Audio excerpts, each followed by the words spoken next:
What's up guys, it's Dragon Ball for Life here today and I'm back with another video. Now I know in my last video, Magneto versus Tetsuo video, the death battle one, I did mention something about the Big Bang itself and explaining a little more and making a video about it. I also did say that I might not be making one today because I don't have enough time, but looking at it, the reason I said that is I was going to make another video on my other second channel, Music Elitist, which you guys should go check it out. I'll have the link to the channel in the description down below. But yeah, I was filming for that and I thought it was going to take too long. Luckily it didn't take too long, so I do have enough time to make a second video on this channel. And I want to talk about the Big Bang. And to be honest, I want to talk specifically about the incorrect information and misconception that a lot of people who debate or are in these versus communities get wrong about the Big Bang itself. And I want to talk about it specifically because Death Battle, Wisdom Boomstick, they're talking about what's his name, Tetsuo and Akira, how when he goes critical, his explosion was supposed to be equivalent to the Big Bang and stuff, and the scientists said the Big Bang might happen. They had some kind of disagreement with it, but they also stated that Magneto can also hold back the Big Bang and stuff like that. And I do want to talk about this because it's bigger than just this video. I've seen this used quite a bit of times from debaters saying, oh yeah, this character has the power of the Big Bang, or that, like for Saitama, they used to say he can punch with half the power of the Big Bang because the author said it, which it was never stated.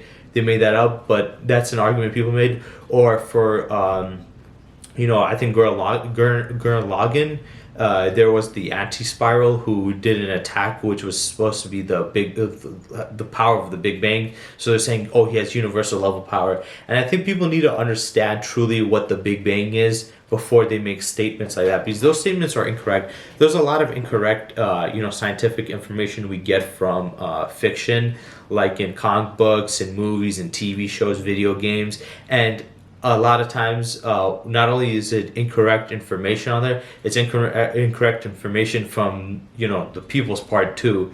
And I just want to talk a little bit about the universe itself and some stuff that people get wrong quite often. First, let's talk about the size of the universe itself. People always keep on misinterpreting the size of the universe. They keep on saying the universe is infinite. The universe is not infinite. I'm sorry, I don't know why you guys still think this. Yes, has it been used in even real scientific terms from like NASA and nuclear physicists and all these other people and stuff, and just like quantum physicists and all these people. The reason they use that is it's basically a benchmark for the size of the universe, simply because we do not know how big the universe is itself. People a lot of times they assume that the universe is infinite. It's not. I'm sorry, nothing in this world is infinite, and the universe itself is not. I mean, there's a very popular not only theory but work out there from Stephen Hawking himself called Hawking radiation, basically talking about the death of the universe and how it will come to be, basically saying when the universe has like in an insane amount of years. I think they said like a Google years, which was basically like one with 100 zeros after it. That's the going to be the end of the universe. And the way what happens is the amount of energy that was stored in the universe when the Big Bang first happened will reach its limit, and all the stars and stuff will die off, blow up, turn to black holes, and every black hole will eat up as much as matter as it possibly can until it itself cannot sustain itself, because even black holes die out if they do not sustain themselves, like a human eating. And that's like the Hawking radiation. Basically the black holes will die, and the theory was basically stating that towards the end of the universe, what will happen is all the energy in the universe will be done. So there will be no more stars getting created. Then all the last stars will go black holes, eat up everything, eat up itself, become a massive one, and then that black hole will die off, and that will be the end of the universe itself. Basically showing that there's a limit to it. Now, for the universe to be technically infinite, that wouldn't be possible. There wouldn't be a limit to it. But a lot of scientists themselves agree with this theory. And I know theories, a lot of times people are like, oh, that doesn't make sense. But, a lot of times these theories are very true. But yeah, that's one of the aspects. The universe is not infinite in size. When scientists say that, they're saying this is a benchmark for the size of the universe, simply because, one, we don't know specifically and accurately 100% how big the universe is, and two, we don't know how long it will grow and when it will stop, and they, measuring the rate of it. There's too much, variables to it. So we just cap it off as being infinite, simply as an easier term for people to digest as, an audience, because we can't really, scientists can't come out of nowhere and just pull out their ass saying, oh, the universe is this exactly big. First of all, our tools are limited to how far it can go out, and even if we do estimate beyond that, we won't have 100% accurate representation of how big it is. And on top of that, the rate is growing, keeps on getting faster and faster, so it can get even faster exponentially, and we don't know how long the universe can keep on growing. So it's just a benchmark. So no, the universe is not infinite. It was never infinite. Stop saying it's infinite. The universe is finite. The only thing is it's so big that we don't know how big it is, and it's growing so fast and rapidly, and for such a long time we don't know when it will end and how fast it will grow. So yeah, that's incorrect. The universe is not infinite by any measure of the means. It's very finite. Also, let's talk about the size of the universe. A lot of people get the size of the universe wrong. There are a couple of different measurements. There are actually technically three. First one is the size of the universe from, I think it's the diameter of the universe itself, which is the halfway point of the universe. So that's like, I think, 46 billion light years. So you might hear some people saying the universe is 46 billion light years. No.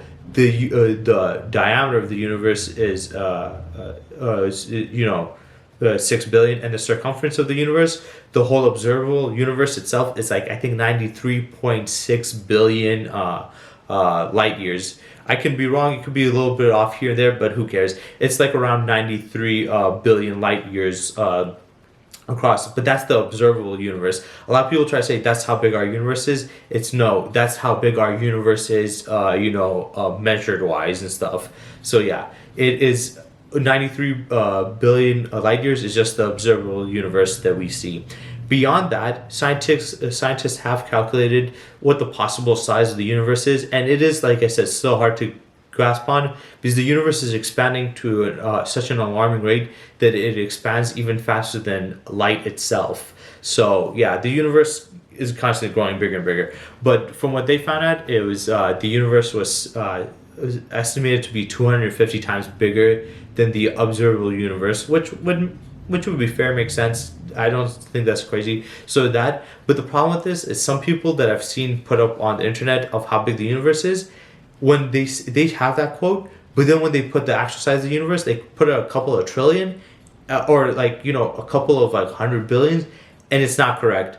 If we were to multiply the observable universe by 250 times, it will reach out to a little over 25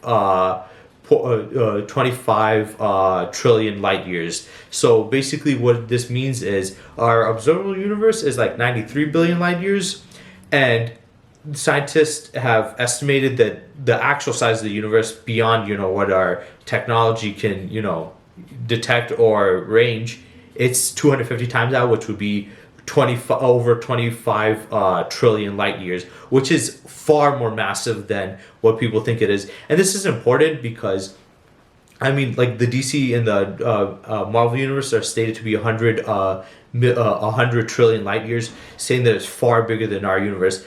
And even though it's still bigger than our universe, it wouldn't be far bigger. It would be at least 4 times bigger than our universe.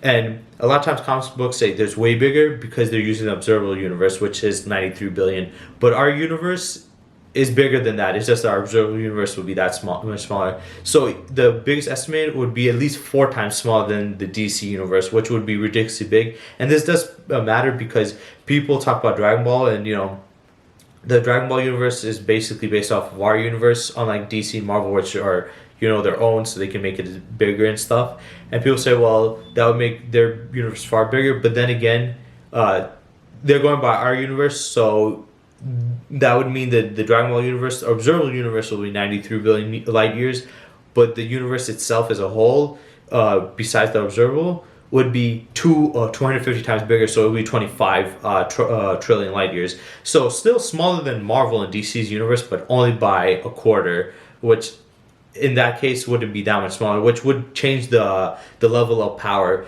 Because if we're going by Death Battles 1, where it's basically 9 times the universe, that would basically mean that it'll be 9 times 93 billion light years, when in reality it should be 9 times 25 trillion light years, which would make it even bigger and make the power scaling higher. And that's why you need to understand how science works. Another thing that a lot of people get wrong is the center of the universe. They say there's a center of the universe. There's no center, and this directly links and ties into the Big Bang and why I'm making this video. So let's get into that. Like I said, the problem that I see a lot of people, they say this character can create a Big Bang, this character can do that, Big Bang. They keep on mentioning Big Bang, but they need to understand what the Big Bang is. The misconception that a lot of people have is the Big Bang was a massive explosion that created this destructive power that created stars and all this stuff.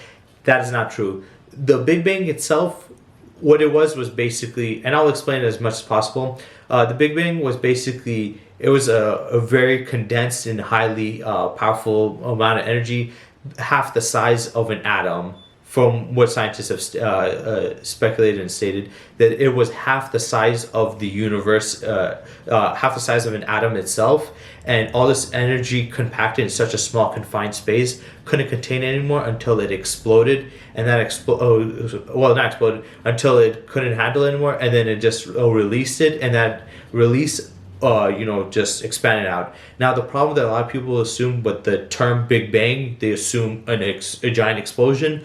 But that's not true. If you check actually NASA or astronomers or people, I was going to say astrology. That's not true. But astronomers and NASA's explanation of the Big Bang, and if you even just went to astronomy class, you would have known that the Big Bang is not an actual explosion; it's an expansion.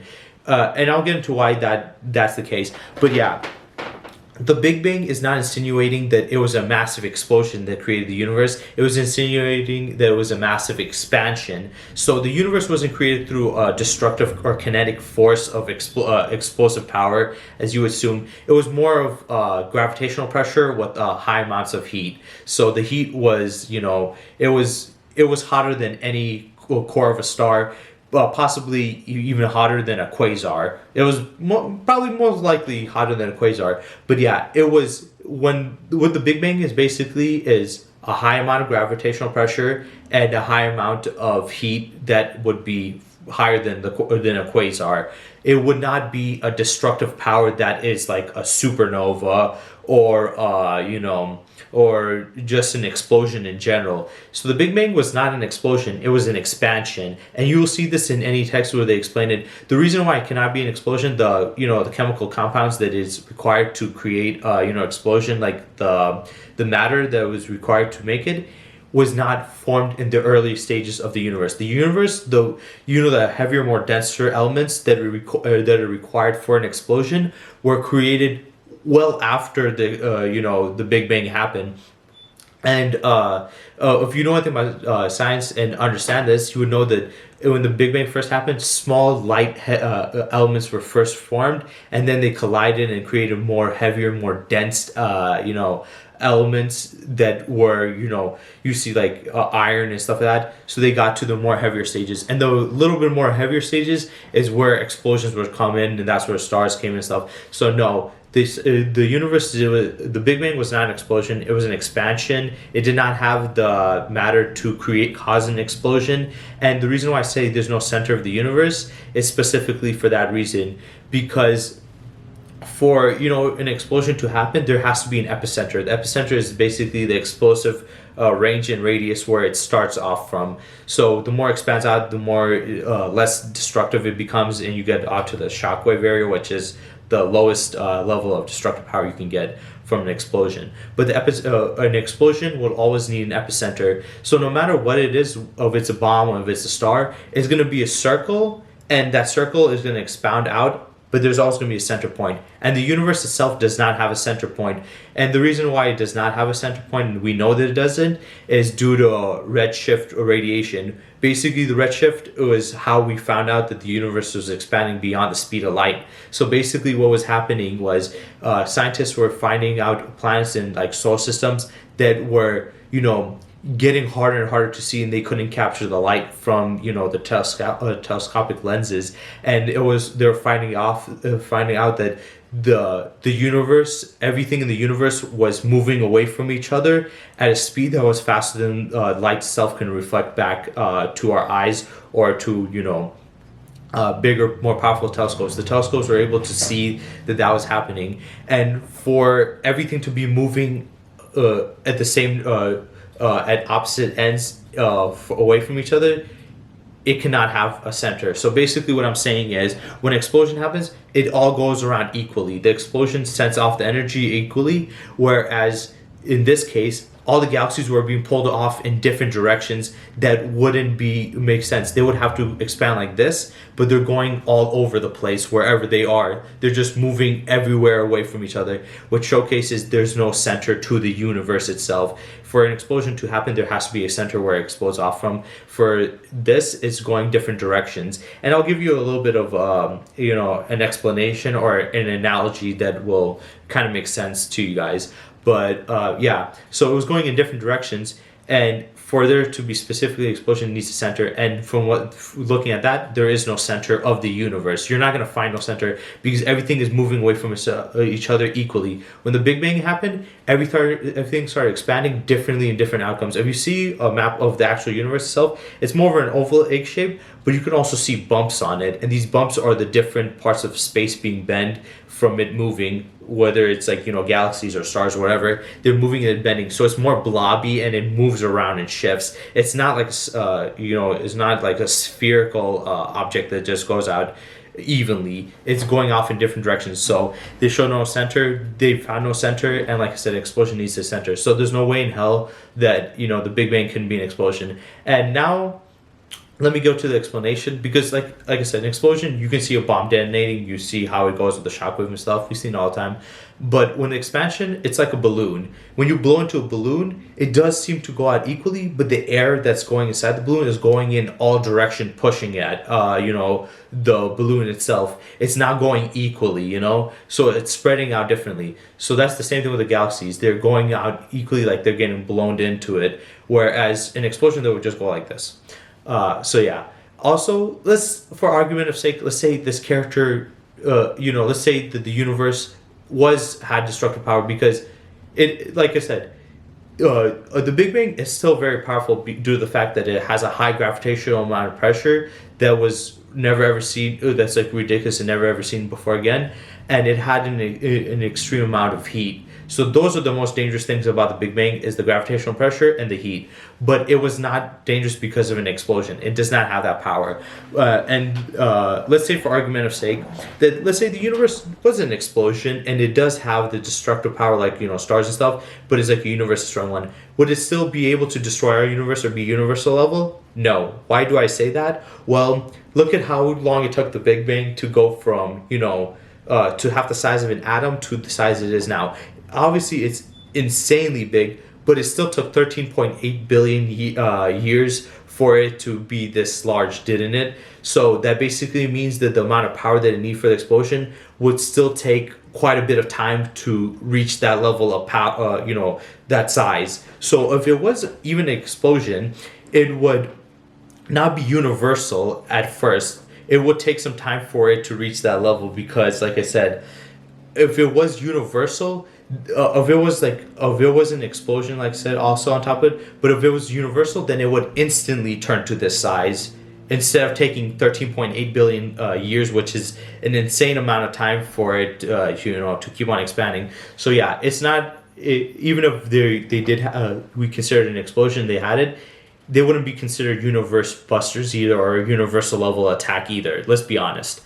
Because, like I said, it took that much time to expand to that level. So even if somebody had a Big Bang, like an ability that's like the attack of a Big Bang, it would either need to take 13.8 billion years to be equivalent to a universal level attack, or be like at least way more powerful than that. Because let's do the math and say the amount of time it took for the universe to be that big, for it to an attack to be a universal level, it would have to do that instantly, right? So that would mean that basically the calculation would be the explosion would have to be powerful enough to be equivalent to the universe at 13.8 billion light years. And it's hard to do that as a calculation, but basically that would mean that the explosion would have to be at least 13.8 billion times that of the Big Bang, because it took that much time just for the Big Bang to be to have that much size and mass. So yeah, even if they do have the, if we go by the argument saying, oh, it's a Big Bang explosion, even if we go by that argument, it would not make it universal level. Maybe a pocket universe or pocket dimension that's super small, but not our universe. Because for something to be universal, they would have to have an instant level of destructive power. And even the Big Bang didn't have that level of power. If it did, like I said, the universe would have been already created to this size instantly instead of taking this much time to reach this size and mass. So to make a bomb that's equivalent to that, or for the Big Bang to be equivalent to that, it would have to be many times over that. So it would have to be billions upon billions to trillions of times more powerful than the Big Bang itself. So even if we were going to use saying they have Big Bang destructive ability, that's not universal. So yeah, that's incorrect. I hope you guys learned some stuff from this. I know it was a little over the place and a little bit longer. That's one of the reasons why I didn't want to do this, because I felt like it would be a little too much and I would go on a little bit too much with some of the stuff. But yeah, I just want you guys to know the Big Bang is an expansion. It's not an explosion. Yeah, well, I'm just going to read a couple of stuff. One, the universe is not infinite. It is finite. It does have a limit to where it could reach. Second of all, the universe is 93.6 billion light years, the observable universe only. The actual universe is 250 times that, which would be making a 25 trillion light years. The Big Bang was not an explosion. It was an expansion. Even if these characters' attacks were a Big Bang, it would have to be billions upon trillions of times more powerful to be equivalent due to the how long it took the universe to be this size. So yeah, I hope you guys enjoyed this video, and stay tuned for next time.